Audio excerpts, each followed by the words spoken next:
क्या आपने कभी आकाश में उस क्षण को देखा है जब चंद्रमा दूधिया सफेद नहीं बल्कि गहरे लाल रंग का हो जाता है?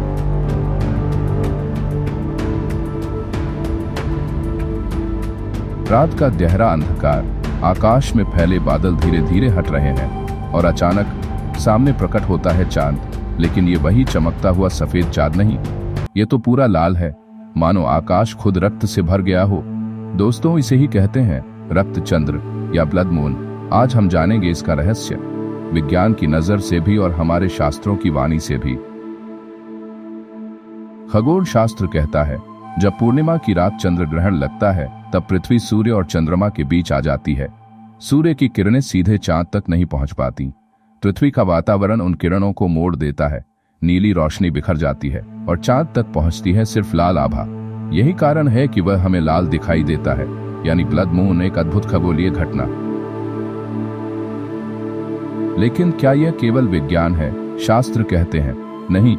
गरुड़ पुराण और स्कंद पुराण में उल्लेख मिलता है कि जब चंद्रमा रक्तिम हो उठता है तो यह संकेत है कि ब्रह्मांडीय शक्तियां सक्रिय हो रही हैं।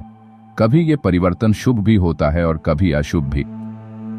ज्योतिष में तो एक श्लोक है, रक्तिम चंद्रमा यदा दृश्यते तदा राष्ट्रे उपद्रवाः भवन्ति, यानी जब आकाश में रक्त चंद्र दिखाई दे तो धरती पर बड़ी हलचलें और परिवर्तन निश्चित होते हैं।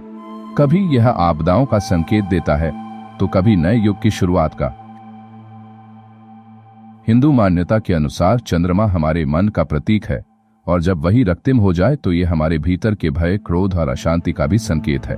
इसीलिए ब्लड मून के समय पूजा पाठ, मंत्र जप और दान करने का विशेष महत्व बताया गया है। गर्भवती महिलाओं को सावधानी रखने की सलाह दी जाती है और साधक इस समय अपनी साधना को और गहरा करते हैं, क्योंकि यह क्षण आध्यात्मिक ऊर्जा से भरा होता है।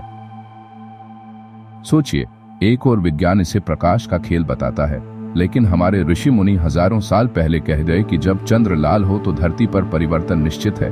क्या यह मात्र संयोग है या फिर विज्ञान धीरे धीरे उसी सत्य को मान रहा है जिसे शास्त्र पहले ही प्रकट कर चुके थे? तो दोस्तों, अगली बार जब आप आकाश में लाल चांद देखें तो इसे केवल एक सुंदर दृश्य मत समझिए।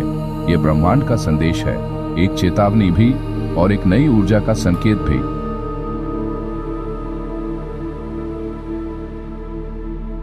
अब सवाल आपसे है, क्या ब्लड मून सिर्फ विज्ञान है या शास्त्रों का रहस्य? अपनी राय कमेंट में जरूर लिखिए और अगली बार हम सुनेंगे सूर्य ग्रहण का रहस्य, जब दिन में छा जाती है रात।